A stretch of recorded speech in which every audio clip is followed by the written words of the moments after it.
Alrighty. It is 7:04 and we will start the public hearing on the Finance Committee ordinance. I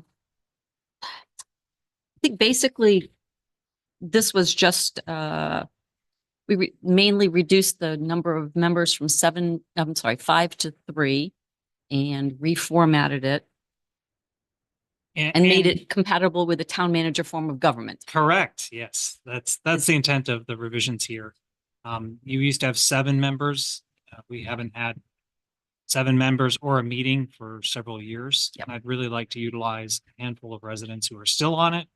And that's why it's down to 3, because I do have 3 members of the community who are willing to serve in the role and assist me in budget development and audit reviews and Investment advice. Yeah. So, Okay. yeah, that's the request, and that's what, we're hopefully, if any members of the public are here to Yep. share their thoughts, that's the time. Does anybody have any questions or want to have any input on this? Come on down, Ben. Hi, Ben Fry. Near the end, it makes reference to an investment policy. Do we have an investment policy? You do, We do? you do. It's something else we'll look at with the finance. When did that come about? And what is it? Do we know? I don't remember it. Which tells you how much we're adhering to it. So I think we, Well, that's part of why we want to get this I investment. just wanted to say, like, if Definitely. there is no investment policy, it shouldn't be referenced in the ordinance. You've had one since 2014. Wow. It's on you, bro. Yeah, that's on me. All right. I mean, I remember it just because when I first came onto the board and there was an active committee, there was a whole big thing where we were putting together a portfolio for investment. Mhm. I think there was probably an investment policy. Okay. It's pretty boilerplate. But my bigger concern is that the investments aren't getting the time and attention they deserve. Well, And help make decisions. That was the last time we talked about it. Was it that? 2014. Probably my third meeting or something like that. Is that an investment policy of the finance committee or an investment policy of the board? Down in Newcastle. So okay, just and the board would. Mhm. Right. So we're gonna bring that up to date too. The committee will take a look at the investment And the policy and investment make policy. recommendations for the select board to change it. Awesome, thank you. Excellent. Any other questions or concerns? Can you? The microphones are for the broadcasting. Yeah, sorry. We just have to yell at you for you to hear us. I had after you close the hearing, I have just a comment. Okay, then if there are no other comments, we'll close the public hearing on the Finance Committee ordinance. I'd like to thank Ben, John Mills, and John Hartman for willing to serve on the committee, and at this will be on the special town meeting on March 25th. Assuming you guys want to approve the process, but Yep. I want to thank the 3 of them for willing to participate in this, and I hope to act as if it's in place as we go through this process. So I'll be meeting with them towards the end of February to review the budget that I'm currently drafting. Excellent, excellent. Yeah, thank you, guys. Appreciate it. Mm. All right, then we will open the public hearing for the fireworks ordinance. And there's really not much of a change from the old one, just a reformatting. Correct. Yep. I shuffled some of the articles around to make it read a little cleaner. Yep. And then formatted it. Yep. Does anyone have any questions, concerns, input? All right, since there is none, we will close the public hearing on fireworks ordinance, and it is 7:09. We'll call the select board meeting of, what's today? The 12th of February to order. Do we have any amendments to the agenda? There is a request in the town report. Yep. Hoping somebody can add a 3rd executive session, same article, different issue. Okay. So, do we need to do that now or just? Yes, please. I'm asking for another Title I 4056C in relation to some use of real property the town owns. I like that motion. To enter into executive session to consider the use of town-owned properties permitted under MRSA Title I, Section 4056C. Yep. So moved. So moved. Second. All in favor? Sure. Passes 5-0. The minutes of the meeting of January 22nd, 2024. Did everybody get a chance to look at them? Do you have any comments? Changes? Good. Nope. I only had one itty bitty little thing, under 6B, line 3, date should be data. Hmm. Right. Tiny Oh, I nitpick. think I noticed that too, and And just. glad write you down brought what it I up. did. Yeah. All right, then do I have a motion to accept or approve the minutes of January 22nd, 2024 As amended. as amended? I would. Motion made by Rufus, second by Tom. Any other? Nope, and all in favor? Passes 5-0. All right, public comments on items not on the agenda, and I know we have one, so come on down.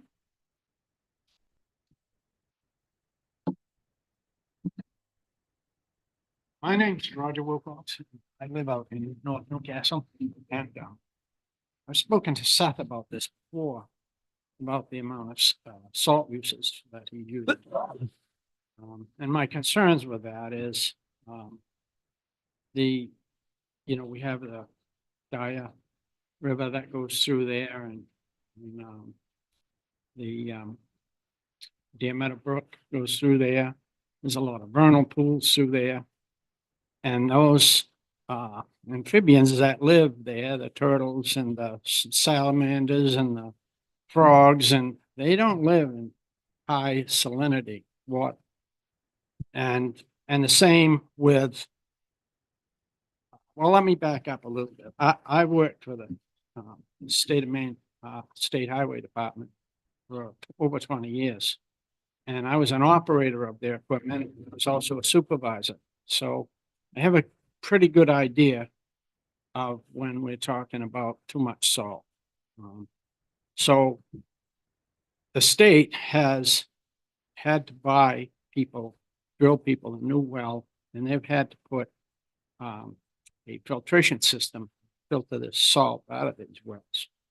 So last year and this year, after a snowstorm, our road is completely white. You're And- talking about which particular roads? Well, I'm particularly talking about out our way, 194, 215. Okay. I haven't done a whole city, town Yeah. search, but out our way, on the edge of the road, there, as that salt washes off the road, goes to the shoulder, there's a hard white crust of salt that has melted in the road and run to the edge and then hardened up. And so, I mean, you know that it's way too much salt. And, I think overall Haggis does a very good job for the town. I'm not complaining about, the level of service. However, that is a concern to me because sooner or later, it is going to get to some of these wells. And, when you drive along on the roads, you can see people's wells on their lawn and things. And so that salt's only going to spread out and go in the ground and get into their wells. And like I said, I've spoken to Seth about it before. And so, but it's still going on. And I'm thinking I think if I'm not mistaken, the salt is not part of the contract. That's the town buys the salt. And so I think if he was paying for all the salt he's using, he might be a little more judicious in how much he uses, right? I mean, I think that would go a long ways to help in that situation. Because it is expensive, And our equipment at State Highway was all computerized. So they knew exactly how much salt and how much liquid you were using every storm. And I got called in quite a few times for using too much salt, And as a supervisor, as a storm, no two storms are the same. So you can't say that 300 pounds to the mile is good or 500 pounds to the mile is good because every storm is different, And So you have to adjust your application rates and, you know, our equipment had a, air temperature thermometer, and it also had a ground temperature thermometer. So you always knew what the ground temperature was and what the air temperature was. And that's important. This is like, if it's 20 degrees and it's raining, you have a big problem, you know? And so, you know, you do things different then. Like on some of these storms that we've had recently, they were cold storms. So the snow was dry. It wasn't wet. And that almost blows itself off the road in place, except in places where it drifts and you might have to plow there, but a lot of that snow blows right off. But when you get a wet storm and the snow starts packing on the roads, it's our experience that it's 10 times harder to fight that snow and ice once it bonds to the pavement from the top down than it is from the bottom up. So if you have a layer of salt on the bottom, it doesn't bond to the pavement and it's easy to get it off. But once it bonds to the pavement, then you've got a big job to get it off. So that's really my concern is, like I said, the level of service. I think he's given us good service, but I'm really concerned about Okay. the amount. So Kevin, Mike. I took some. any questions or? He's gonna look into Yeah, that. Roger, I got a question. So did the state have some kind of guideline or some kind of The how formula. did they know that you were putting too much salt in? It's all computerized. At the end of a storm, before you left, at the end of the storm, those computers were downloaded. And every single truck, they knew exactly how much salt and sand you used and how many gallons of liquid that you used. So they could very easily compare you, like in Waldeboro to Edgecombe, or, you know, one shed to another. Yeah. If they're using 40 ton and you only use 20 over here, you know, there's something wrong, right? So they'd be after you and they want to know why. And there could be a good reason, but that's how they knew. But is it, I guess I'm just wondering, is it more of an art form than a scientific form? Because Well- somebody's got to say, this is what we're going to do today. You really need to stay on top of the storm, like I said. If it's going to be an ice storm, you know, that's a whole different battle. Yeah. Than say, and like dry snow, like I said, the dry snow with any wind, a lot of that snow blows right off the road. You plow it, but it doesn't stick to the road. But a heavy wet snow, like we've been having some of those, that is a problem if you don't have a layer of salt underneath, because then it bonds. And once that bonds to the pavement, it's pretty hard to get it loosened up again, you know, so. And they figured it was 10 times harder to fight it from the top down than the bottom up. So, All right, good with Anything that. else? Thank you. No, okay. but it's good to have the education on salt. Thanks, Roger. Thank you. Does anybody else have anything that's not on the agenda? Some comments? Nope. All right, then moving on to new business. Up, reval. Guess whose turn it is?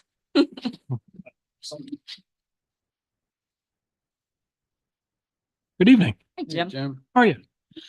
Good. Already? The numbers talk to me. I don't talk to the numbers.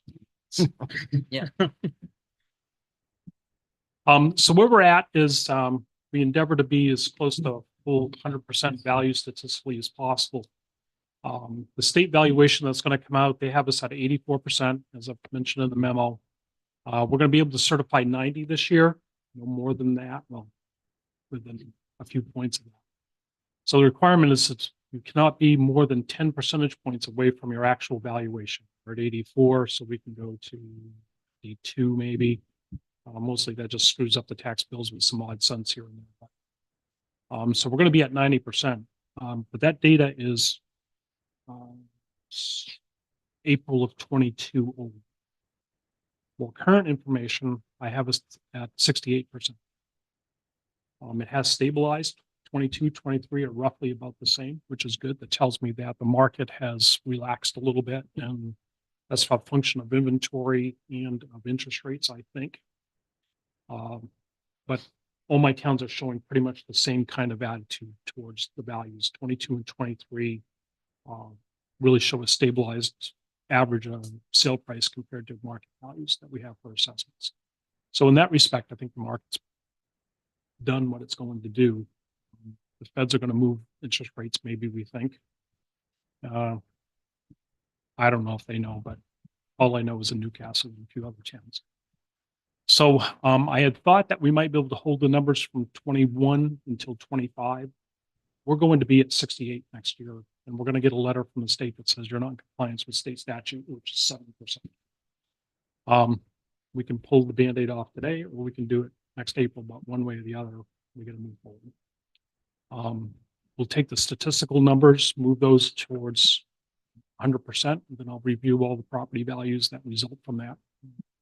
Statistical systems are great, and they get 80% of the town right off the bat, but there's 20% high and or 10% high and low, where it just takes a human to decide if that's a reasonable value. We just can't catch all the nuances in our computer system that the sales market throws at. So we take an average. It's all built on the system. So that's my suggestion, is to move forward for April 1st of 2024. Pretty much take away all my Saturdays for the next 2 months. That's okay. But You like it. You like it so much. we have to have a hobby. But every other town in the state who hasn't made an adjustment in the last 2 or 3 minutes is off. I was gonna say, which is everybody. Everybody, yeah. There are towns around us who have not done anything for 25 years, and they are in a world of hurt because there's some shock values in there. We did an adjustment at 21. I think that was appropriate at that time. Had I known, I would have gone a little heavier on the numbers, but you only know what you know. Make an educated guess. You'd be sitting on a cruise ship in the Caribbean if you didn't have the foresight to know what Yeah. was coming. Yeah, it is what it is. I call it job security. That's an Uh, Well, 21 was a hard look too. right. Yeah. Now, the prediction was everybody lower your values in 2020. And I stood alone and said, Google, wait a second. I've seen this before after 9/11, and the market didn't move at all. It went down. You know, people came to Maine because it's a nice, safe place. And we're still in that boat. People come to this area from places like Massachusetts and Rhode Island and Cape Elizabeth because this is a really nice place to live. And I don't blame them. It is an attractive place. Remote work definitely has taken a toll on people trying to get into the market. It's a pretty interesting phenomenon. I call it not working from home, but that's another story too. So I think, knowing what I know is coming for 25, my suggestion, and it's at your option, move forward this year. If not, we're moving forward after the tax bills go out.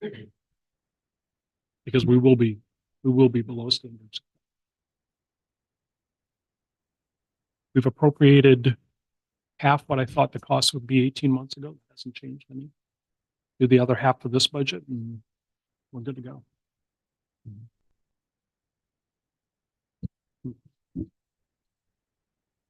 I'm just trying to think what we have. So we have, How do we have that? We have part of it budgeted. In your, Done. in your current town report, you put 12,500 in there. so we need another 12,500. 12,500 Yep. to complete it. So the revaluation in 21 was a lot more expensive. Yeah. We don't need to do that again if we stay up to date. Yeah. Some of the towns I know of haven't done things for 25 years and they're looking at $110 a parcel to get a revaluation done. Now we're looking at 20. Yeah. Something 18 or something. So do we need the whole amount this fiscal year, Not Or- this fiscal year, as we can do it as part of the the next June budget then? budget. Budget. Okay, so. I'm not, I'm not asking to move money. I'm just saying instead of spreading that over 2 more fiscal years, just doing the rest of the lump sum, which I think is going to be 12,000. Okay, So I'm just sharing, I'm Yeah. gonna probably present to you that full amount. Want Jim to at least inform you and the public, we're going to start this process a little bit sooner than we initially thought. And how will it look compared to last time, just so everybody knows? Same, get cards in the mail or, that- Actually, I'm not gonna do cards anymore. okay, My usual process is to send out letters of new value in early, mid-April with about a 75-day response time. Anybody who wants a property card, email me. I'll turn it right around and send it right back to you. I'm looking to have just as much input as possible. And I usually get, sadly, the last reval I did was in Warren for last year. 2,700 parcels. I had just under 300 responses. I was disappointed with that. So we're looking at maybe responses for what? people asking me for their property card. 300 out of 2,700 asked for property cards. Nobody else asked. And I thought, I was disappointed. I would have liked to have seen half the town. I want people to know what's going on, what we have. Things change, you know, some buildings deteriorate. But if everything is pretty much the same as it was in 21 for a property owner, then they don't really need to see Yep, the card and change anything. I start all over again just to make sure that we've covered all the bases. Never assume anything. Yep. I've been wrong before. I was only mistaken. Okay. I just want to communicate with property. Yep. We'll put it in the town report. Letters will go to everybody individually with new values. I'm looking for anything they want to tell me. Absolutely. All right, It's worked well. all right. Well, it's good to stay on top of this. Oh, it gets worse. Yeah. I've never seen a town where it gets better by waiting. Case in point, towns around us, we're going to spend 4 times that. Oh, yeah, I've seen well over, way over 100,000 or something. Yep. Yeah. Yep. Yep. Just Okay. keep it up to date. Good. So, It's a good plan. All right, I'll move forward. all right, great. Consensus? Yep. Vote, I don't, however you want to do. Mel has a question. Come on down, Mel. You had your chance to.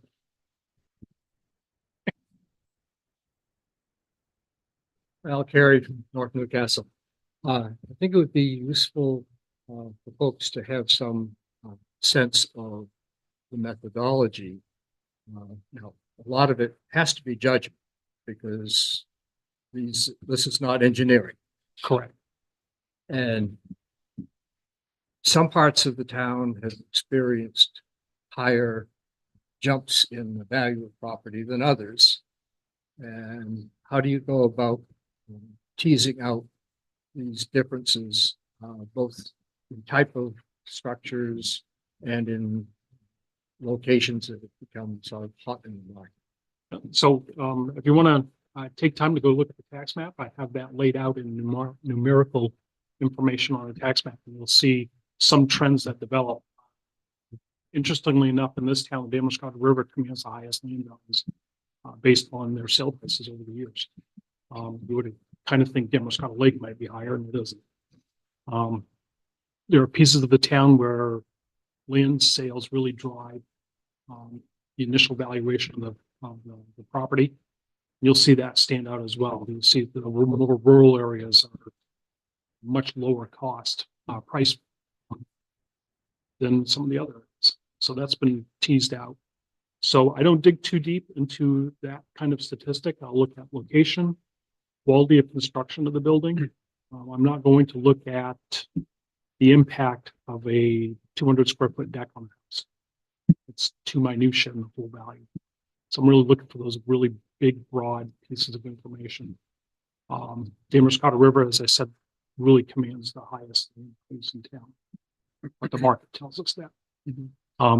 What I will do too, as part of this, if somebody emails me and says, I'd like to have my property card, I'll send them back an information sheet on basic understanding of how assessments are built. I've already started preparing that for some of my town reports. I'm going to do a little series on A to B to Z, and this is how you get there over a couple of years. And just kind of impart on people some of that basic understanding. You know, assessing is not magic, but it is a system of numbers and statistics. You know, if you want your taxes low, lower your budget, put the values on the values. And I only control the values, no say into your budget. Kevin and I were talking earlier, that an eighth grader could do a mill rate. They don't know how to get there. It's just a simple division problem. So, Thank you, and thank you. I'm just trying to Yep. tease out some of the background about how value gets expressed. Thank you. Good. If anybody's interested, you can go on the assessor's page, main revenue services, and you'll see at the bottom under training, all the manuals that are provided by the state. I teach assessing for the state, so I have to know what's in all those manuals. But it's very interesting. It's not really just pulling numbers out of the air. It has some real background to do it. Anybody who wants to see the sales ratio study, I'd be happy to email that to them.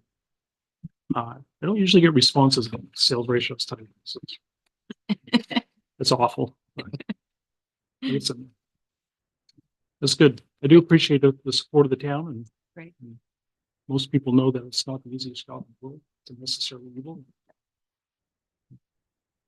Do the best we can. That's great. Good. Thank you. Thanks, Jim. That's it. Yep, thank you. I was going to one home, but somebody bought. I know, it's just, your commute's changed. Yeah. Oh, well, All right, then moving on to 5B, under new business, the fiscal year 22 financial audit. I know, Fred. come on down, Fred. All right, you have your bound reports. I'll touch on it a little bit, but usually everybody's more concerned about the information that's in the handout. I do things backwards because I think that most of the meat and potatoes of the audit is in the back. So there's a few pages to kind of look at. Page 44 is where I'll start. So if you're looking at all of your individual capital reserve accounts, you can see by each of the individual reserve funds, what the activity is. So you put some money in, whether it was a donation or a appropriation at town meeting, and then you spent it. So at the end of the day, there's about $300,000 in your reserve accounts. So it's working, it's trying to keep the mill rate that stays somewhat stable because you're planning ahead for a lot of your expenses. Things like the road reserve, you're spending most of that. That's kind of dictated by what Seth feels the priorities are.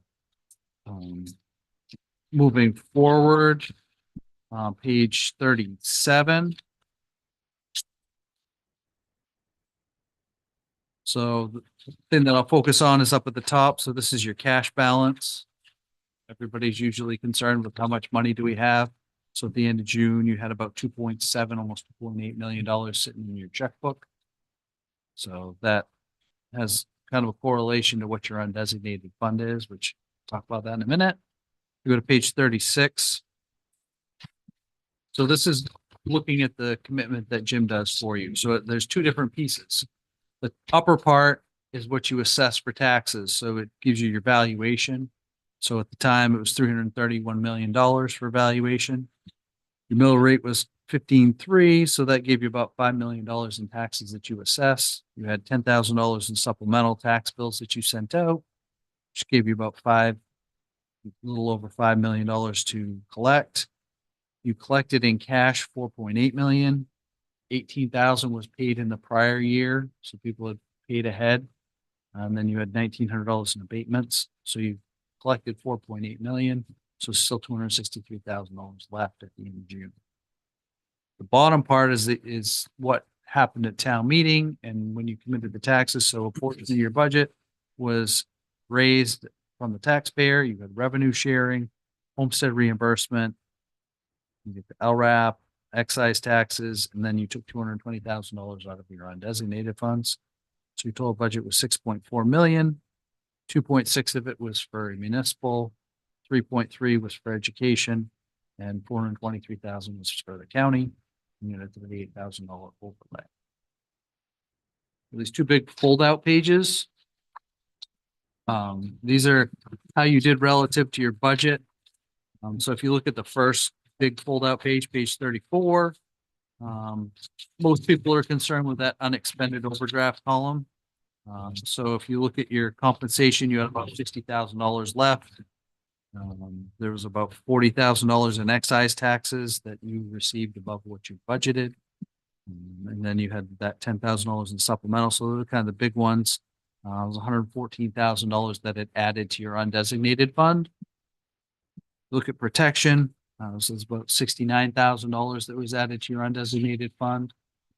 And if you flip to the next page, Public Works, you added another $14,000 from your debt service. And because of your overlay, you added another $33,000. So if you look at your unexpended, that $231,000 number, that gets carried over to the next page, page 33. So you started with just a little over $2 million in your undesignated fund or surplus, however you want to, unappropriated surplus, however you want to call it.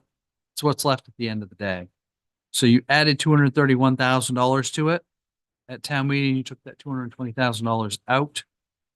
Your outstanding taxes went up. Most of that was the current year taxes. So that reduced your undesignated funds by $248,000. So you went from that $2 million to 1.989. So that tells me something that, looking at it, you asked the taxpayer for what you needed. You didn't have a whole lot of excess. And most of what you took out of the undesignated fund, you built back up with coming in under budget on some of your expenses and collecting more in revenues. So it's good to see. When you start seeing it jump up rapidly, when you start asking why, Right. because you're either not budgeting enough on your revenue side or you're not taking enough back out, doing things with it. Some towns prefer to let it build up and then they have a big capital item, then they'll appropriate the money from undesignated funds instead of asking the taxpayer to fund it. So.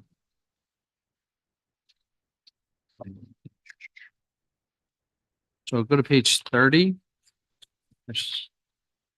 229 first. So down at the bottom, notes and bonds payable. So you started the year with $2.1 million in debt, paid it down by $213,000. So now you're just a little under $2 million now. So most of that was for Academy Hill and fire truck and all. So if you go to the next page, page 30, this will give you an idea of what the principal and interest payments are for the next 5 years. And then it gives you 5-year increments thereafter. So you've got about $250,000 in debt service.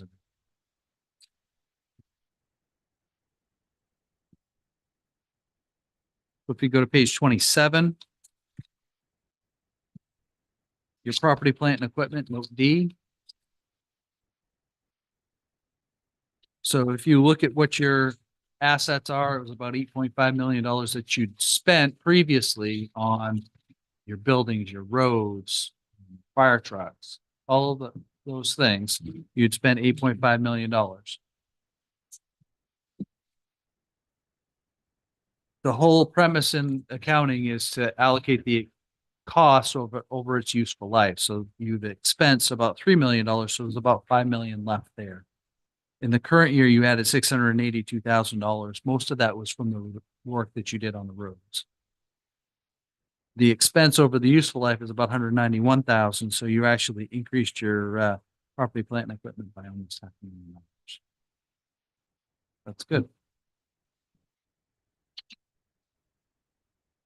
A lot of the accounting standards are focused on risk. So most of your risk involves either loss of cash, whether it's from theft or if a bank defaults. So at the top of page 26, if you look, you've got that 2.7 million in cash that you have. The bank balance was 2.9 million because you had $200,000 in outstanding checks. Warrant was to the end of the month, so those checks didn't clear until July. So a portion of that $2.9 million is covered by federal deposit insurance. And the remainder is collateralized. So if the bank goes under, you're going to get your money back up to your deposit amount. So that's part of the risk is if the bank defaults, then you're out your money. Well, you mitigated that risk by having a collateral agreement in place. The other part of it is investments. So that lower part, looking at your investments, so it gives you what your cost was. So your cost didn't change all that much because most of that was dividends received, but your fair value did. So market fluctuation, that's all that was. So we put them into 3 categories. Category 1 means that they're priced on an open market. So it's easy to look up on the internet and say, okay, how much was GE selling for on June 30th? Real easy to do. Category 2 isn't quite that easy. Most of that's bonds. You don't have any. And then category 3 is the stuff that is really hard to value. So most towns in Maine are not even allowed to invest in them. So, Like Bitcoin. yes. Among other things, there's a lot of stuff that Yeah. credit default swaps and all these other random things. So the pages 19 through 25 are all, a lot of it is kind of standard. It talks about the different accounting policies and things like that within the town. It also gives you the new accounting standards that were implemented for you guys. There really weren't any. A lot of the stuff that's coming out now is all things that most small towns in Maine doesn't apply to them. So then you get the future accounting pronouncements. So there's 5 of those. Doesn't really impact you all that much. So if you go to page 16, the accounting standards focus on the funds. So there's multiple funds that are within the town of Newcastle. So the things that they look at are major funds, which 10% is kind of the rule of thumb. So you've got the general fund and the capital reserves, and then you have a couple non-major funds, which they can be consolidated, but at the end of the day, I think it looks a little bit better because you can see each of them individually. So you've got the old dump, which really hasn't had that much in the way of activity.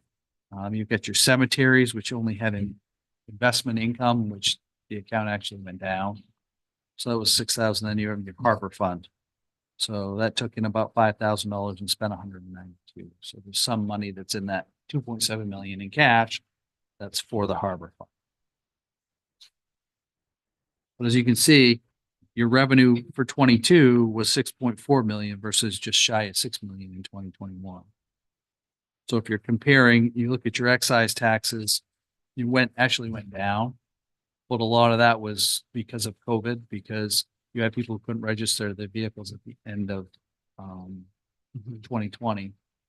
They came in and registered them in 21, and now you're getting back down to where it's more consistent.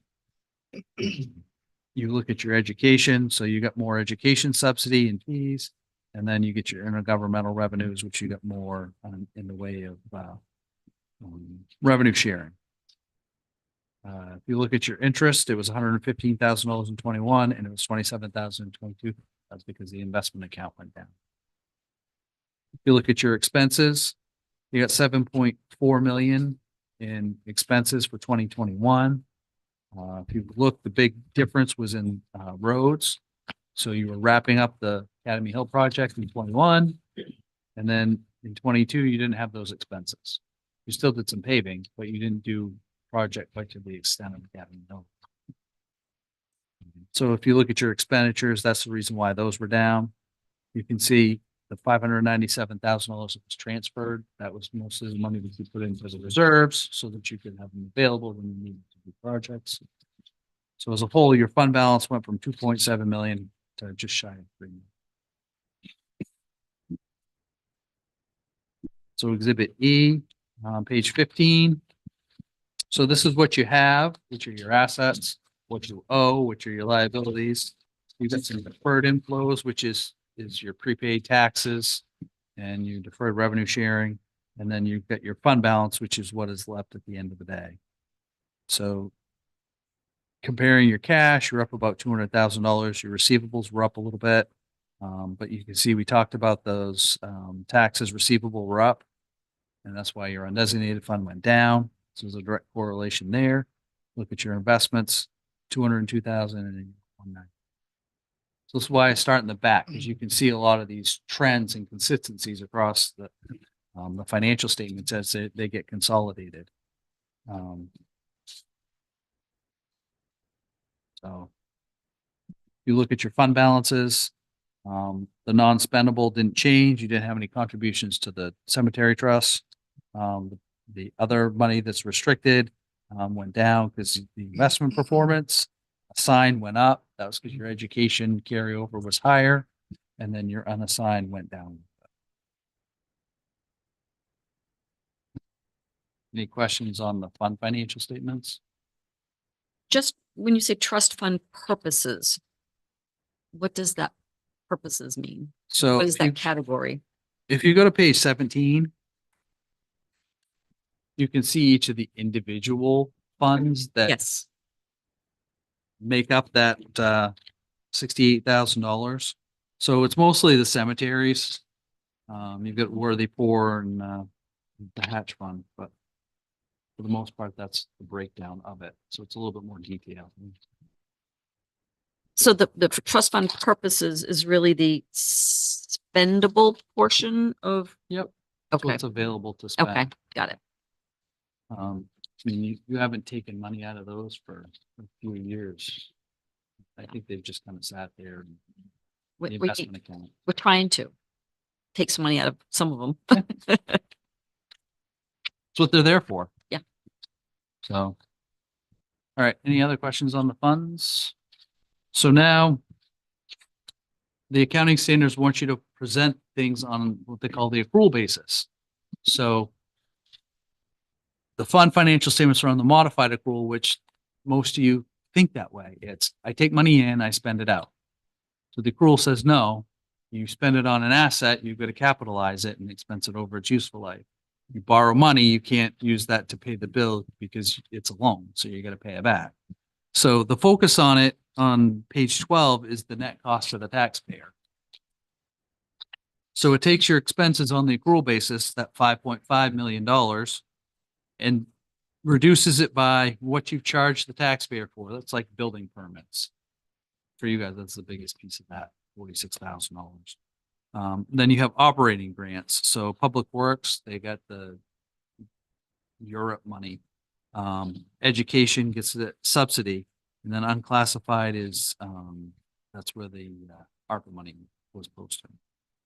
So then the net cost to the taxpayer was about $4.9 million.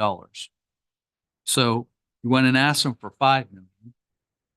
You took in $461,000 in excise taxes, $339 in revenue sharing and homestead and all of those things. And then your interest income was 27. So revenue was 5.9. So actually your net position increased by about $900,000. So most of that was because you spent the 680 on the roads and you paid down your debt to the tune of $200,000. So that's where most of that $912,000 came. That's a good thing. Yes. So then if you go to page 11, you can see there's a couple of different sets of assets. So you've got your current assets, which that matches what your fund financial statements say. Same information. You pick up your property, plant and equipment. So that's at $6 million. So you've got just shy of $10 million in assets for the town of Newcastle. You pick up your current liabilities, so $539,000 there, another 1.7 for the debt that needs to be paid beyond 1 year. So you get $2.2 million in debt, the 277 in deferred revenue sharing, and the people who came in and prepaid their taxes for the next fiscal year was 277. So your net position is 7.18.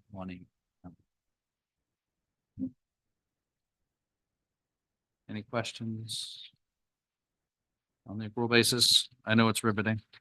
Well, It's harder to grasp this one a little bit. Yes, because you don't think that way. Right. Most boards say, okay, I've done my warrant. I know exactly what we've spent, where it falls within my budget lines and what I've got left at the end of the Right. day. And that's all they care about. Yeah. And I kind of agree with them. I mean, I've got one selectman that's like, how much do we have left at the end of the day? I was like, well, can I get through the rest of the audit? I can tell you the number. Yeah. But the thing is, he's worked with the numbers so much that he's got a general idea where he thinks it's going to land. Yeah. The only thing that he doesn't understand is how the collection of the property taxes impacts what is a non-designated fund. Mm. So, the auditor's report, pages 3 and 4, they want us to focus on the opinion. So that's the first part, that those first 2 paragraphs. So in the second paragraph, it's an unqualified opinion, which is kind of, I think, counterintuitive, because all it's basically saying is we didn't find anything that would lead us to believe that the financial statements are materially misstated. So it's a clean opinion in the audit world. So Good. that's the audit. Now let's get to the piece of information that everybody really wants to see, which is what are the trends? So you can look at the last 4 years and see in 2019, you had 2.1 million in cash. It's dropped down to 763 and it's now back up to 2.7. Some of that was because of the Academy Hill project, because you were paying some of the bills before the loan went through. So numbers tell a story. It's kind of what Jim was saying. The numbers work the way the numbers work. So you can see the annual budget is 5.4 million. Now it's at 6.4.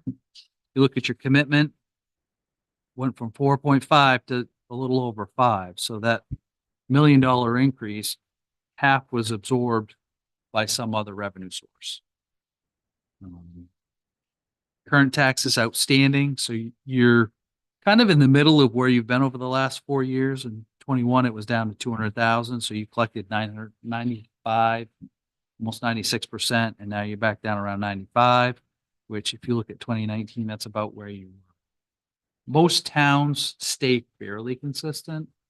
You might have some fluctuations. I had one town where there were December year end. Their largest taxpayer didn't come in and make their property tax payment, which was $120,000. So that would skew these numbers. So luckily we were in there in January, so they called them up and they delivered a check the next day. So that didn't impact their undesignated fund because they collected the taxes within a 60-day window. Is there a benchmark for that number? 100%. Yes, I The agree. point, that's the goal. That's the That's goal. the goal. Yeah. Is to collect 100%, because I've got a lot of towns in Lincoln County and most of them are in the same range you are. I've got a couple that are like 99.7, Ooh. which is phenomenal. Yeah. And basically it helps all the other taxpayers that come in and pay, because the town's not carrying those receivables and having to you had $260,000 in taxes that were outstanding. So all the other taxpayers had to essentially subsidize it and come in and pay and utilize your undesignated fund so that the other people who hadn't paid could come in and pay later. So, To see if we can find out what their secret is. they have an employee that calls everybody and sees everybody and gives friendly reminders when they're out in town saying, oh, you haven't paid your taxes yet. You're going to come in Okay. tomorrow and make a tax payment. So, yeah, but for the most part, most towns in Lincoln County are between 95 and 97%. Okay. It's actually what the new guy on the board has to do. That's the hazing. That's your. Yeah, Rufus drew the short straw. huh? Yeah. So if you look at your undesignated fund balance, which is what most people are most concerned with, it was about 1.6 million. It's jumped up and now it's gone back down. So you're just shy of $2 million. Most towns want to have about $2 million, 2 months worth of undesignated funds. So for you, that's about $1 million. So you're about 900,000 above where. I mean, it's entirely up to the board how they want to utilize those funds. Policy. We have an Yeah. unassigned fund balance policy that we looked at in August. I think it's 3 months. So even at 3, you're still Quarter. Yep, a little over. Yeah. Mhm. which is it's Better than fine. being under. Yeah, it's better than being under because then you're, I mean, we've got some towns where they're like, they get to start the new year and they're like, oh, I gotta borrow some money to pay my bills. And you can't get away with that anymore. I mean, it's just not. When money was cheap and you could go out and get a tan for 0.75%, yeah, it was fine. But now you're talking 3-4 times the borrowing rate. Mhm. And plus you factor in bond counsel, which, you know, that used to be like $2,000. Now it's closer to like 4. So people don't factor that in when they're looking at borrowing for a tan. They're like, oh, I'm getting a great rate. Well, yeah, you are. But if you're only borrowing $100,000 for 3 weeks and you're paying $4,000 in legal fees, it kind of dilutes the advantage of it. So if you look at your reserves balance, they hover right around $200,000 to $300,000, except for 2020, which you had some money that was there for the Academy Hill project. Because that started and ended at the end of a fiscal year and the beginning of the next. Excise taxes. You look, you're between 350 and 420 is what your budget's been, but your collections have been, and I think you kind of normalize, you're right around $460,000. 2020, you look at it, you had COVID, so you missed out on 3 to 4 months worth of people registering their vehicles. So then you pick up that in the next year, so that brought up to 528, and now you're back at 460. Interest and fees on taxes, those are holding pretty steady. If you look at your state revenue sharing, had been around 90,000 is what you've been budgeting. You bumped it up to 162. And your actual collections were 271. So that's jumped up.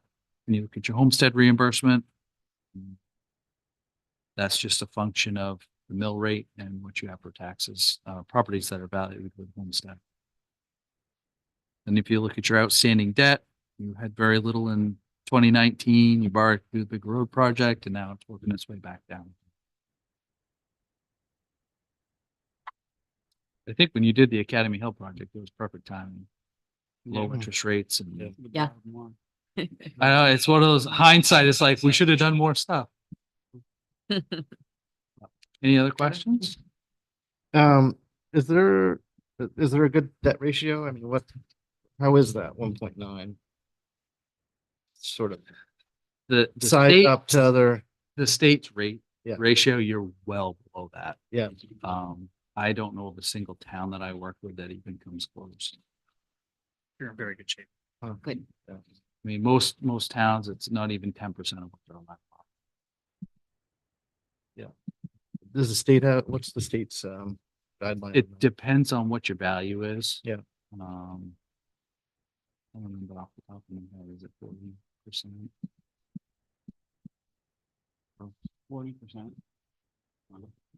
Yeah, I'd have to go back and look. It's been a while because I kind of put it in the back of my mind and said it's not Not relevant. most towns, it doesn't apply. Yeah. When you start talking the big like high school construction project, that's when it comes into play. Yeah. Yeah. Because you're talking $200 million for the high school. Ouch. I keep hitting the take off the mute by accident. Okay. Don't like this part. Okay. So we're in good shape then. Yes, All right. Bottom line. yes. Bottom line, you're in good shape. All right. Thank you. Anyone else? All right. Nope. Well, thank you. Thank you. Thanks, Thank Rich. you. Would like if our finance committee members had any questions. Oh, for yeah, the- absolutely. Oh, yep. Yeah. You have to, yeah. Then move up, yep. Rookie here. just so the That too. people at home can Oh, hear. yeah, great. Good. Thank you very much. So anyway, this looks great. Thank you. I just, question for clarification. In, your commentary on page, 16, you noted excise taxes went down. Page 7, notes the increase in revenues was primarily due to excise taxes. It looked more than me like it was real estate or something like that is. Am I misunderstanding this? Okay. Page you on? Page 7 was the part that I was unclear on, was looking for the clarification.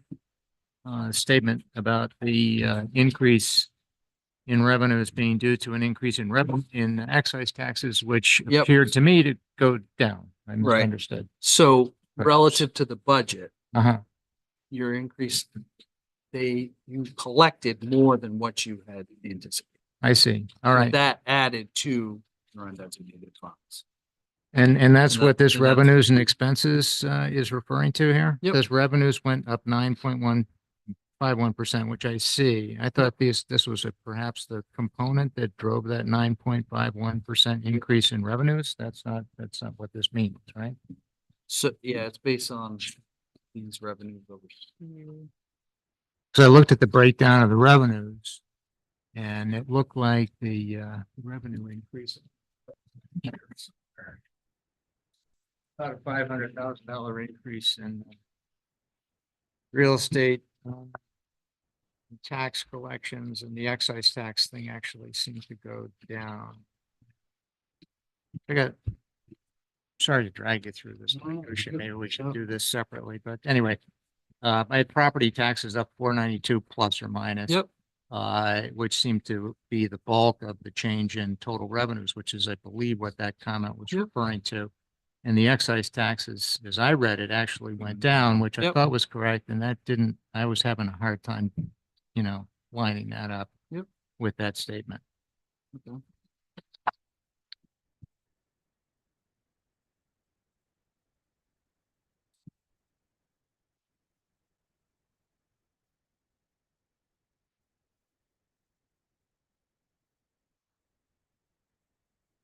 Most of the revenues are driven by these items here. So there's your excise taxes, revenue sharing, Right, homestead, all those right, things. right. But at Got the it. end of the day, it added about 40 grand. Uh-huh.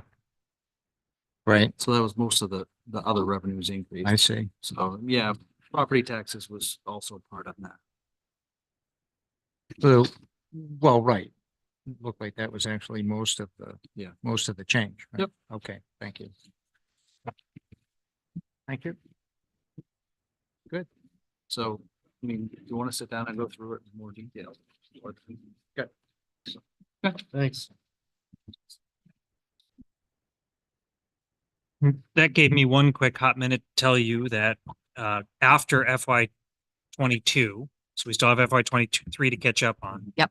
Our unassigned fund balance states 3 months of the most recently approved this budget cycle budget, and that includes all of our expenses. Right. So including schools, including the county bill. That's how we've designed it. Yep. So we have available after FY 22, $565,816 above our 3 months. So Okay, there's about 500,000. And I know we allocated some this year currently. Most of that we'll get reimbursed for, but that gives you an idea of how much money we might have available to take care of, that stack of binders over there. We'll talk about in a little while. okay. All Thank you, right, Fred. thank you. All right, then moving on to C, the fiscal year 25 budget schedule. We're gonna be seeing a lot of each other Well, Starting in March, in March. starting in March, that's the intent here. I don't know. after Joel gets back. Right, we're gonna wait till Joel comes. Yeah, it's like I'm gonna be right off the plane. Be great. You can prep while you're flying. It's a long flight. Yeah, I'll have it all figured out. So I just threw this memo together that, I was kind of looking at our budget. It's about $3 million and the breakdown is sort of three areas. the administration and operations, as well as our public services. That's a lot of the agencies we provide resources to. Then in the second section was public safety and public works. That also represents about $1 million. And the third is your reserves and your debt service. And as you saw in your report, you spent about $250,000 of that is debt related to debt. One is an old fire truck loan and the other is Academy Hill. And like Fred also mentioned, our debt to our value ratio is extremely low. So you're in position, if interest rates are decent, you could borrow money without concern. Anyway, so talking about the budget, I'd like to propose 3 workshops specifically on each of those categories or areas and spend about an hour and a half or 2, 3 different nights based on the information you gave back to me and the questions asked. What are your preferences? Majority were looking for separate evenings for budget workshops. If we're leaning towards that concept, what is the most likely available? All of you said Wednesday. So I just kind of threw it out there. I also wanted to know, is there an interest in doing multiple nights? I'm pretty comfortable with doing it, but I think we can manage this by just hosting 3 workshops, the 6th, the 13th, and the 20th. And then opening those future regular select board meetings to having some broader discussions and some votes about things you might want to change after we hear from staff and myself from the workshops. And my goal ahead of that is the week before these workshops start, I'm going to meet with the finance committee once or twice to hone in on what makes sense. Thoughts? Yeah, my only thought is I think we should have room somewhere in April, somewhere either on our first meeting or a workshop between there and when the warrants due to just review it. You mean, like when we get the school budgets in? And the so final thing? I've got an open mind and I'm looking forward to seeing what your guidance is like on this. But the experience is, always what is schools going to do? And then we get the school budget and then, we just take a breath and then we kind of go through it one more time. Okay. Do you know about when the school budget gets submitted to you? It's the 11th hour. July. Yeah, it's At least the initial budget gets Yeah. presented to you? I'm trying to remember last year, how much before? Like a couple of weeks before? Yeah, but for the final, but there's usually, you can get a pretty good read on where things are gonna go. Yeah. Kind of what we base. All right. I'll have a conversation with the school superintendent about their budget timeline and see where I can squeeze something else in. Yeah, and we do have we usually schedule a meeting with, at least the primary board for, just kind of an update and kind of rehash some kind of input from them. So, Do we want to? that usually fits into the regular meeting. Yeah. As part of that. And that's where I thought, having, in addition to 3 separate workshops, having that 3 meetings of time, the 25th of March. Of course, we're having a special town meeting on the 25th as well. But having time there to actually go in and make considerations or changes, hopefully I'll have an idea of what the school budget is by then. Mhm. But we can always update that at either or both of the 2 April meetings. I know we had discussed last year whether we wanted to invite, require, expect the provider agencies to come in Mhm. with their requests. I think it was if there's any changes, right?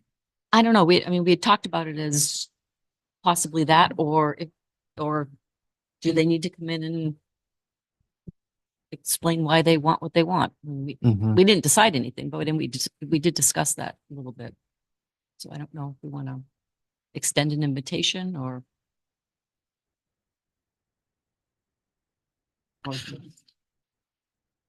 Yeah, I guess, I think it's great if we, when they come in and they kind of talk to us. I think if there's gonna be an increase, I think we wanna know For sure. for An sure. increase, yeah. Sure. I also think it's probably more important that they have a representative at the town meeting. Yeah. I think that would be probably better use of their time is to say, come to town meeting so you can sort of explain what's going on. Many residents probably don't know what some of these agencies do. Right, yeah, so I mean, I think, if we just carry the budget forward and then it's, it's been accepted the prior year.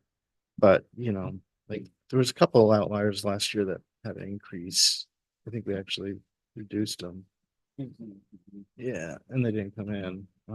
But I think that's the case. If they're gonna request more money, that they have to kind of explain it to us first, so we know what to put into budget. I think that one thing that would be kind of helpful with the provider agency discussion is to have tied to the budget, an explanation as to what each one of those provider, like their little blurb or bio, Yep. and you know what I mean, as to what That'd they be good. do. Because that's a lot of Yeah. the discussion that we had last year was like, what do they do? Who are these people? They provide a lot of that information already to the They town. do, And I but- think they did that already in December. Mhm. So I have an idea of what those increases might be, Okay. for each of them.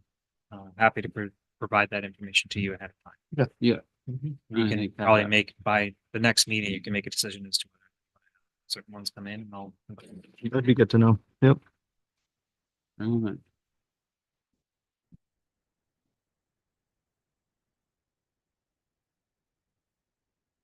Did we need to have a motion to accept the audit?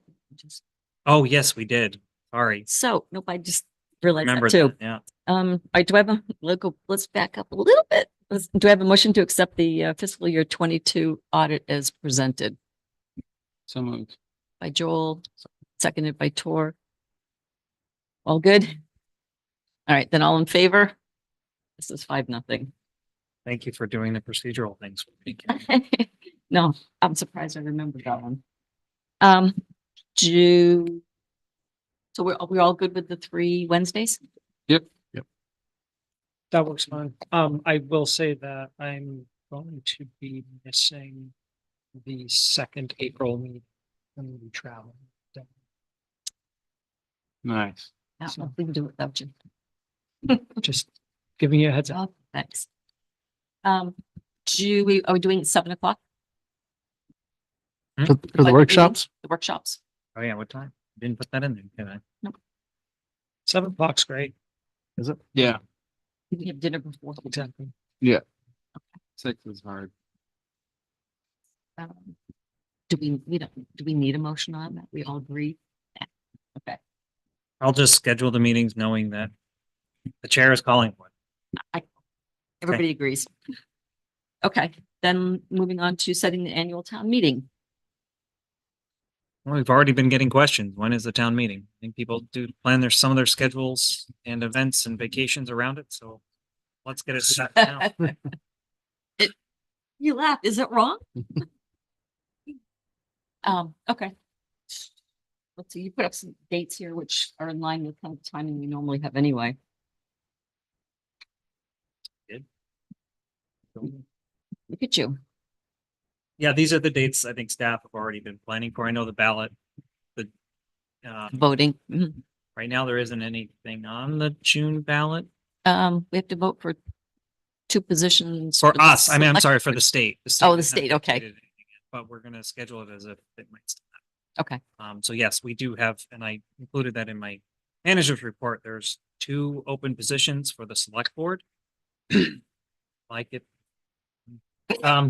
There's one for the school board and there's one for the sanitary district. So there's 4 municipal or related or town related positions that'll be.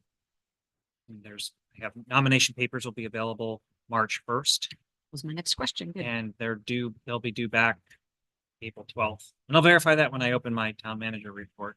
Okay.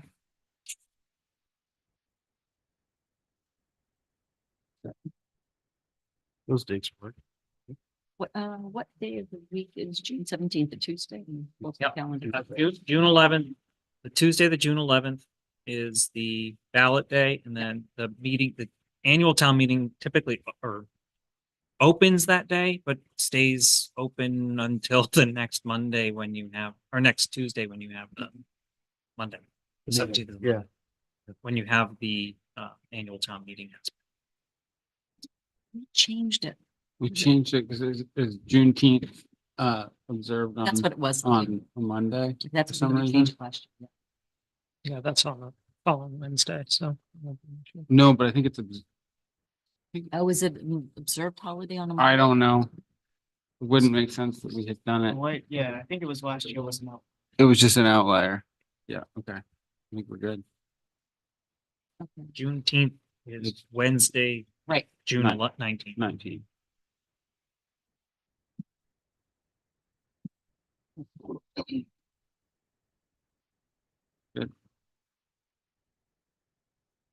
Would be the town meeting would be at 7 PM.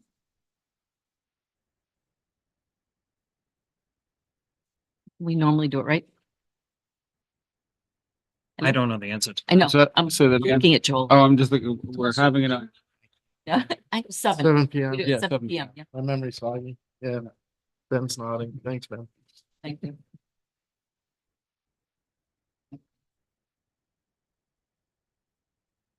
But I wouldn't, I mean, we're talking about when it concludes. It'll conclude when you finish doing your warrant articles. I wouldn't worry about the timing at the start.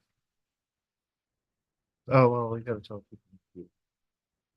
Yeah, I just want to set the dates today. Oh, okay, gotcha. Yeah.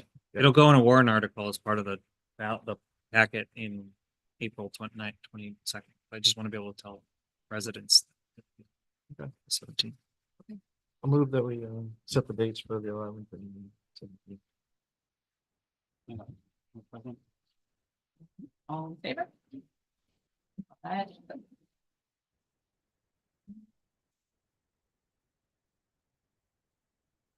Next on the new business is the Harriet G. Bird Clubhouse and Playground. Pass that one to Kevin. Thank you. I spent some time with the committee members, the previous committee members.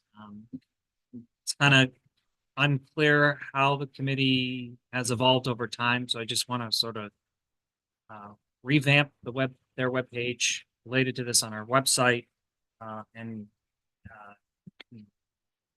continuing with the legacy of the community volunteer support for that facility, for that town facility, and want to ask the select board to reappoint the members, as well as there's a new member who's replacing Edna, and then the current members, just formalizing it a little more, just so I have some greater legitimacy with this group of folks and can help guide them and bring things to your attention.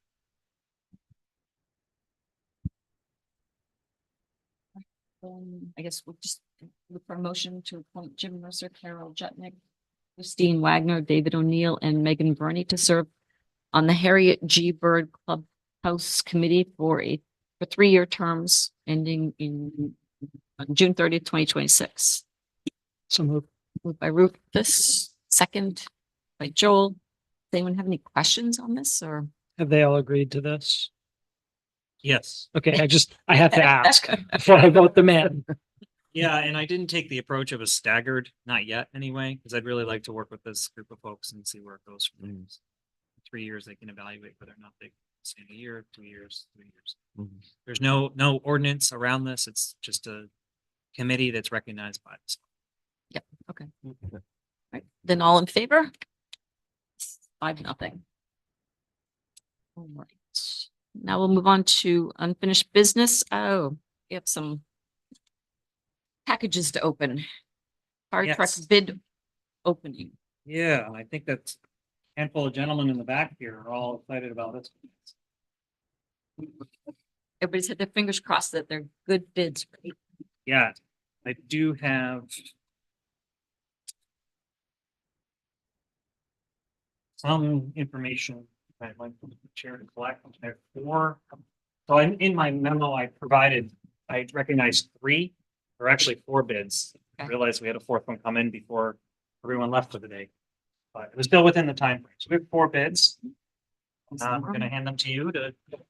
I get to open them. Merry Yep. Christmas. All right. It's got a knife.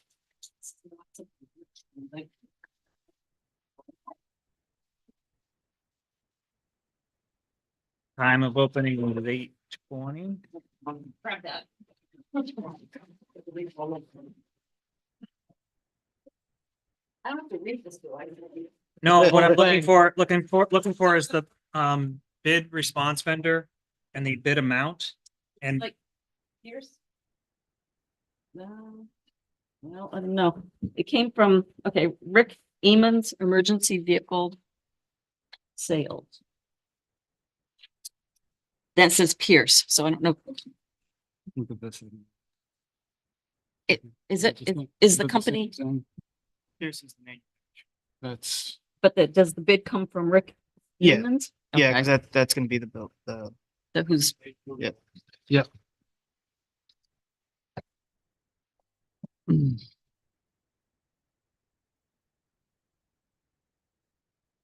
okay, well, we have two different things here. They may have submitted I think it's two proposals. Looks like they did, because there's different prices. Yeah. Because there's one for one with a custom chassis and one with the Yeah. ones in the. This one has a one, yep, in the back. Want to set up here, Casey, and help guide this process? Try. So Or- we'll start with the cheaper one first. It says Two. one Pierce Freight line. Freightliner M2 106 4x2 1500 GPM hail pumper long. And that's 707 744. So 707,744. And then the second one is for, minus, oh, wait, we got a minus. minus this? 32,000. Oh, this is a prepayment thing. Oh, okay. So that's Yeah, if we yeah. prepay, yep. All right, yeah, yeah. Okay, a portion. So, and just to be clear, the dollar amounts are valuable just for this conversation. Yeah. Part of this is also the technical suitability. Yes, Right. yes. That's the thing. All right, and then this one is for one Pierce Saber 1500 GPM waterless pumper long. And that is for $810,743. So. Two bids from Pierce. Okay, So I'm sorry, what was the difference between those two? Is it chassis or pump? Chassis. Okay.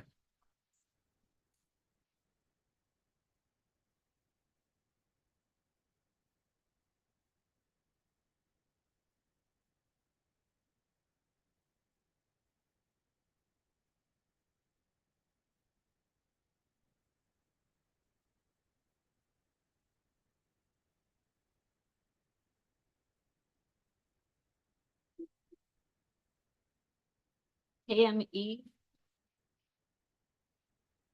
REV Group. I don't know what their official name is. Hold on back. I'm gonna write it down. KME.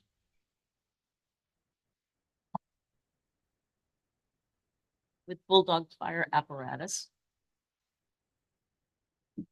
Hold on. And they have one KME 1,000-gallon pumper with Hale 1500 GPM pump on the international chassis for $656,000. I Even? can see right now they're all going to be different. Is it even? Yes, it's Yeah. even. 0 cents.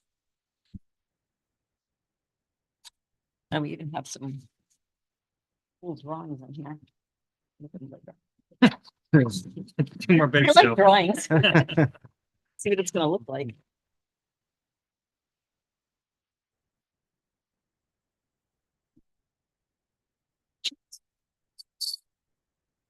I Oh, accidentally haven't opened that. Oh, good, good, good. I didn't look at it. I just accidentally opened it. No, we taped it back up immediately. She says. Yeah. That's premature. Oh, wait a minute. Okay, got it.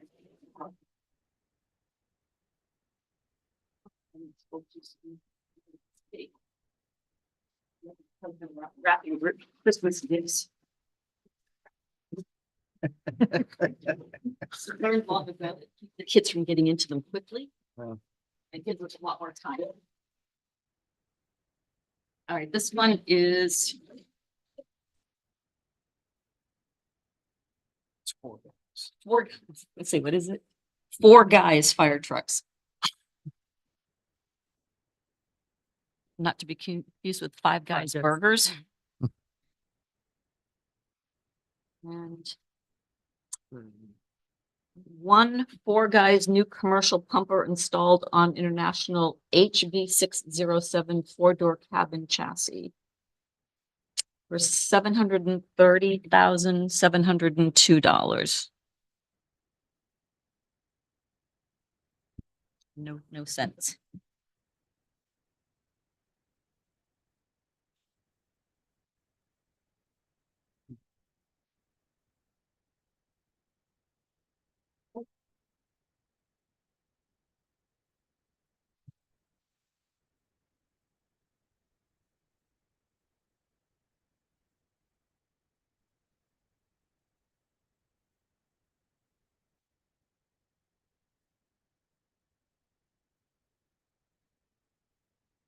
Last but not least, Northeast Emergency Apparatus. I'm gonna write this one down.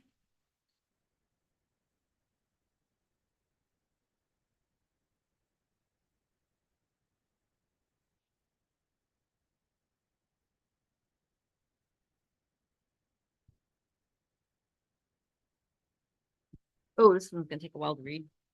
One Ferrara fire apparatus commercial pumper on an International HV 607 four-door chassis and equipped with a Hale QMAX-XS pump, 1,000-gallon water tank, and a heavy-duty stainless steel body, as described in the accompanying specifications, for the sum of $688,472.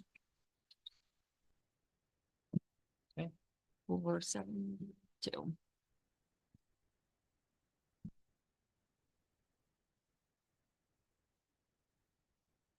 Right. What's an L9 engine? Model of the engine. Okay. That's the one you like, right? Think so. Yeah. They said if no, if an L9 engine is not available, Yeah. cannot be provided, they're gonna give you an X12 or an X10. But charge for it. But you don't like the X12 or the X. Right. So that's the value in We like the, handing these over to the fire truck committee. Yeah. Give them the week or so to review the five. It's five now.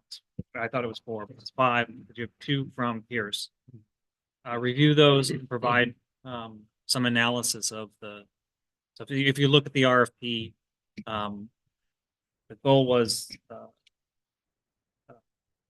suitability, practical suitability at about 50% of this, 20% for the cost, and then safety was in there and a couple others in there to add up to 100%. So what I'm asking the select board to do is provide the fire truck committee time to review those and make their recommendation back to you for your next meeting, in which then we can price out potentially what this might, how we might pay for this. Mhm. Either through partial a bond or some of our cash unassigned fund balance, reserve account, we have about 100,000. Right. Ready? All right, then. Do we need to read all those again? No, you're Okay, fine. okay. But Then you, when- Well, yeah, I Make think a we should motion. just make just the Yep. provide the vendor without having to go into all the details of what exactly the trucks are. Prices. but you said a week. I mean, it's something we'll talk about at our next meeting.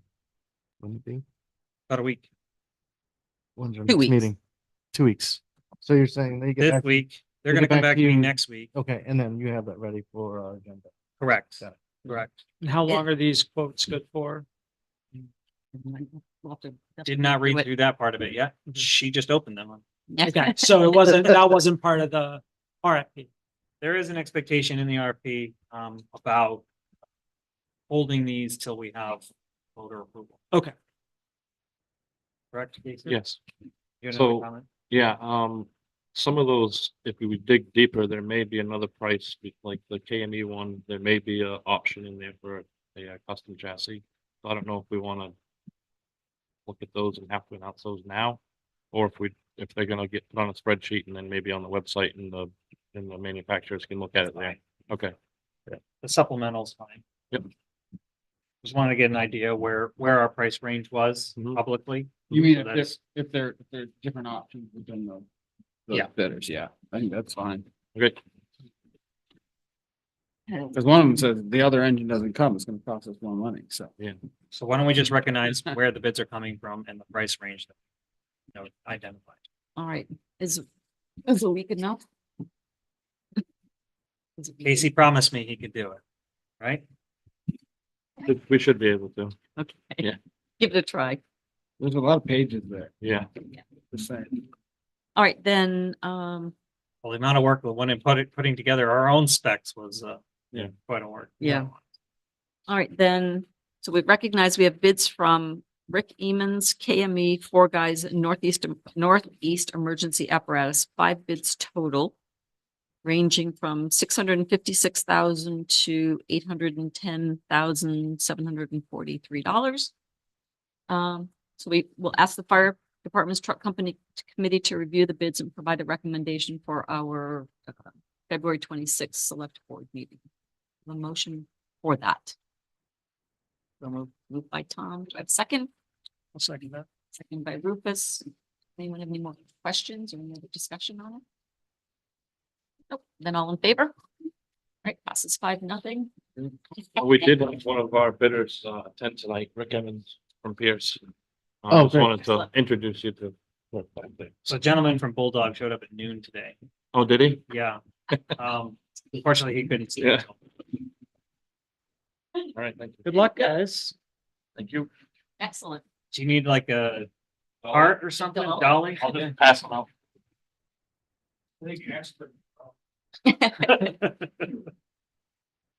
Roll it out on some answers.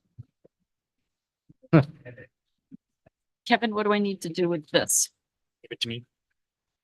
Do it after the meeting. Witness? Witnesses were the select board and members of the fire truck. It's fine, I have it too. I made each of us have. Okay. All right.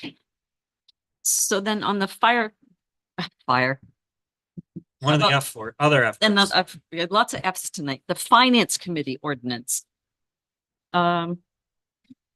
Seeing as we don't have any changes to it, do we want to? Let's see. I guess put it on our, Yeah, so just the next step would be put this on a warrant, the warrant article. You've Right. already called for a special town meeting related to the fire truck. right, So you could just tack these 2 ordinances to that one. And like I mentioned before, some members of the finance committee members are here tonight who would step into this role immediately or slightly ahead of time. well. So we have, so backing up again then, the fire truck, the special town meeting for that.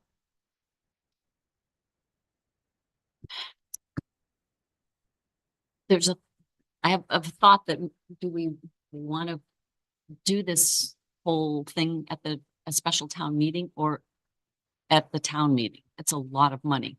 So I just want to bring that up. Yeah, It outlines the timeline though in the RFP, which we've already. And Casey's concern, and this is what we tried to address, and I know you were not here January 8th when we talked about this. The concern that Casey has is that push for that newer engine that has higher. Mm. All right, Thomas remembers things Yeah. way better than I do. Yeah, We don't want the new one. We don't want the newest engine only because it's the first generation of it. Right. And the challenge and concern is that we're gonna end up with a truck that's in the garage and then it's out doing faults. Recall work. Yes, right. Okay, and that's scheduled to come out. Should have Soon. any day. it's, yeah, Okay. It's 2025, so they're trying to, Which comes out this year. which comes out this year. Okay. Joel, I think, touched on it. When you're talking about the types of engine we want versus what, if they can't get that, this is the other options. And it starts to get into those first generation new model engines. That's Okay, that was how why I understand March. part of the reason why we're pushing for March. Also just asking vendors to submit a price that we wouldn't have any concrete answer on for another 3 months is part of the other concern. So we have to, set the date for the 25th, but we have to hear from the fire department Yes. Yeah, what they want to, Can't put this on there until we. well, that's what I'm wondering. Yeah. Because we still have to figure out how we're gonna pay for it too. Right. We have to assess what the money's My at. intent and it sort of jumped itself was you can set the date for the March 25th meeting with the fire truck for now, because you're just setting the date. It doesn't, the fire truck item as an article, if you decide not to, or you're concerned about the numbers, you still have the finance. Right. We and have other things. You have Right. other things to address at that special town Right. meeting, these Right. two items.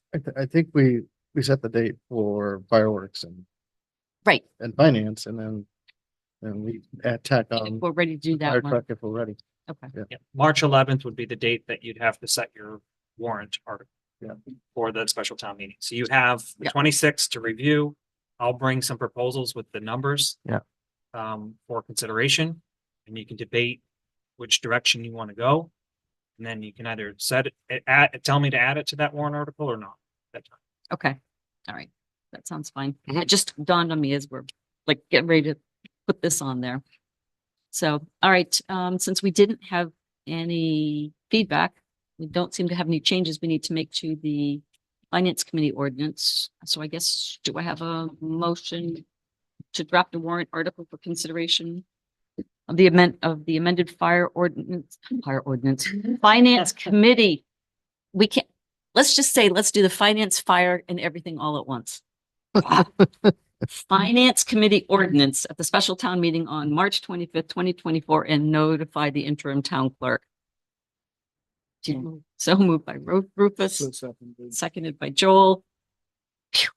All in favor? I don't think we have any more discussion on that one. Yeah. All right, 5-0. Now fireworks ordinance. We didn't have any changes to make to that one. So I guess, do I have a motion to draft a warrant article for consideration of the amended fireworks ordinance at the special town meeting on March 25th, 2024, and notify the interim town clerk? So moved. Moved by Tor.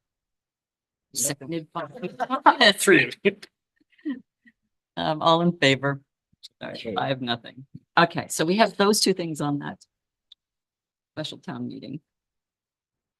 Which brings us to our town manager report. All right, that.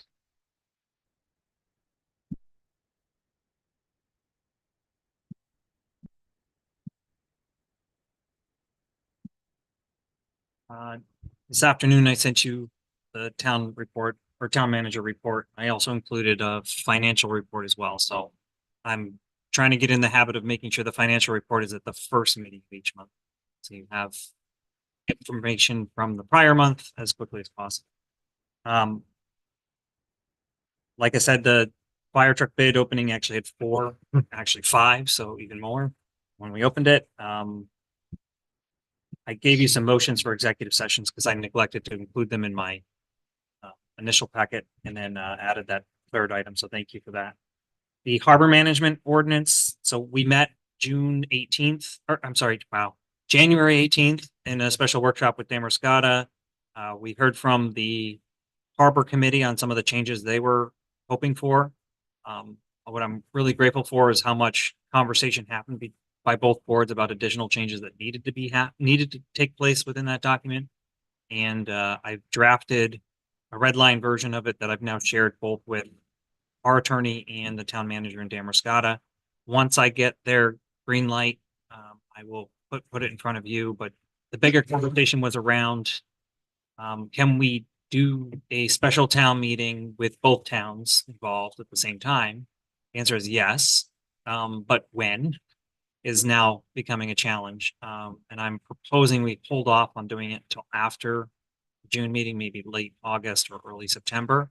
And in that time, also try to get the shellfish conservation ordinance reviewed as well. So there's two items for the public to make a decision on. We do have a pretty tight workload between now and June, and I really need to focus in on budget from now till then, as well as LD 2003, which I brought to your attention last meeting, and shoreland zoning. I know the planning board's going to start looking at that this week. That's that item. Presidential primaries, absentee ballots. We've only gotten about 35 absentee ballots. Now, this 3 weeks out from an election, there's usually double that in Newcastle. So it's interesting to see a slight lull in that. You can infer that however you'd like. But if anyone's interested in an absentee ballot, they can reach out to Emma McKerney at clerk@newcastlemaine.us or on the Newcastle website under town clerk/election information. They did go to the Lincoln home for voting today at 2 o'clock. So the time I sent this article, they were already planning to go. About half of those absentee ballots were for the Lincoln home. That's a whole separate process in which the clerks essentially do a private election to collect absentee ballots in one location. So it's a unique process and it's a statewide program. So, nomination papers, I mentioned they are, several seats are open, 2 seats on the board, 1 seat on, I didn't mean select board. I meant the school board, not select board in my memo here. So two on the select board, 1 on the school board, and 1 on the Great Salt Bay Sanitary District. So nomination papers will be available starting March 1st. The deadline for filing those is April 12th, no later than noon. The submitted signatures need to be no less than 25 and not more than 100. So in a public notice will be out in the next couple of Thursday papers or Wednesday. When does the paper come out? Thursday? Wednesday, Wednesday. Thursday. Wednesday. Thursday mail. Okay. Yeah. That's why I read the paper on Thursday, because it comes in the mail. The planning consultant budget line, we didn't use, the select board had put about $10,000 in this year's budget for working on historic preservation ordinance. There's some cash left over. We didn't use all of that. I have authorized the use of it to deal with our shoreland zoning maps. So the cost of that total will be about $4,000. It uses a lot of newer technology today to help make that a better document and in line with what our proposed zoning ordinances now will say for shoreline. I'm looking to take some time off next week because I need to finish packing my house in Trenton. We closed on a house in Union. I will say I would have much preferred to have purchased a home in Newcastle, but this will put me a lot closer in terms of commute than Trenton. So I will be, putting the packet together that week. I will be, addressing questions related to this fire truck stuff, but I'm going to try to squirrel some time away to actually get the packing done. And my son also doesn't have daycare that week. So yeah, it's going to be fun. So he'll help with the packing. I was thinking of sending him over to your house, Rufus. You already have a bunch of kids over there. You get 5 babysitters, don't you? I mean, we went 2 weekends ago to pack, and he was so like, "What are you doing? What are you doing?" So I set up his boxes. I set up a bunch of boxes. I said, "Put your toys in these boxes." Boxed them up, taped them up. We were there another night, and all of his toys were in a box. Yeah. So he had, I'm learning. And then we still have a couple of upcoming agenda items. I had hoped to have the posted road application in front of you tonight. I had some of my own family health issues and was trying to get the audit done as well. So those were my focus. And so I do hope to have that in front of you. I will have that in front of you for the 26th.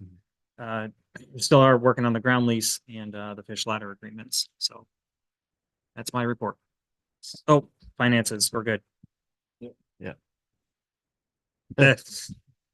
We're 7 months in, or 58%. We're about 8% under budget. And so I think we're doing okay. What that tells me is if I look at future trends of expenses, I think there's some cash that can be moved around in the budget. Hopefully that I can present you a budget that's close to break even from this year. So I'm trying to think of any big expenses we have in this. you typically spend more of your Roads. public works Yep, budget public in the works, yep. spring. Yep. That didn't, I mean, that's part of when we do our fiscal year 23 audit, I assume we'll have a bit more in our unassigned fund balance only because spring work for public works was less because the weather was so bad this past spring. And we moved the cost of the big storm at the end in May 1st. That's the one that federally declared. We're going to get reimbursed for most of that. So Right. we're doing okay. I do think that there's ways to help pay for this truck without having to go too far into a loan or a bond. Great. All right. Let's see get back to my agenda. All right, we have a warrant. I guess we look, do I have a motion to approve, and you can discuss it, the fiscal year 24 15th AP warrant in the amount of $119,416.09. Yep, so By Tor, seconded. seconded by Joel. Does anybody have any questions on it or anything? I did not. Good. Yeah. All right, then, all in favor of approving that? 6-5, nothing. Okay. Oh, let me get back to my readings here. So, do we need to do one after another right this minute or? No, you go into one, then Okay, and then- when we technically come out of it, And then go, you go into okay, your next one. okay, good. All right, do I have a motion to enter into executive session to consider the acquisition of real property as permitted by MRSA Title I, Section 4056C? So moved. Moved by Joel, seconded by Rufus, all in favor? 5, no. All right. Good night, Roger.